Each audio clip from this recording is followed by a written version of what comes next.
नारों और उमंगों के दरमियान ये नरेंद्र मोदी का लम्हा था। पूरे चुनावी अभियान को ध्यान में रखते हुए आज मैंने गुजरात के मुख्यमंत्री श्री नरेंद्र मोदी को चुनाव अभियान समिति का चेयरमैन घोषित किया है।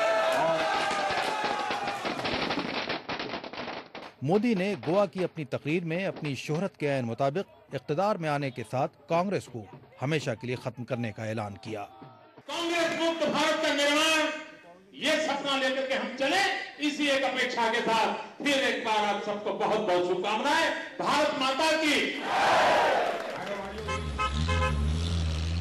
मोदी की क़यादत में गुजरात में जबरदस्त तरक्की हुई। बड़े बड़े सनअतकार और माहिर इक़्तिसादियात मोदी को एक बेहतरीन मुंतजिम और तरक्की का मेमार करार देने लगे। And the credit for this goes to Mr. Modi for his vision.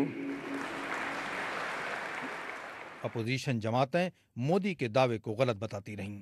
Gujarat 10वें नंबर पर है पर कैपिटा इनकम के मामले में, गोवा पहले नंबर पर है, दिल्ली दूसरे नंबर पर है, हरियाणा आगे है, महाराष्ट्र आगे है, तमिलनाडु आगे है। वज़ारत उज़्मा की दौड़ में 2002 के फसादात मोदी का पीछा करते रहे हैं। अगर वो वजीर आजम बनेंगे तो जो हाल गुजरात का हुआ वो पूरे देश का हो जाएगा।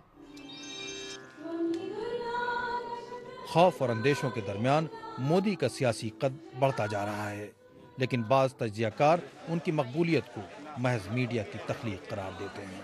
आज नरेंद्र मोदी को कोई नहीं जानता होता अगर इन्होंने मुसलमानों का कत्लेआम वहां पर ना होने दिया होता 2002 में।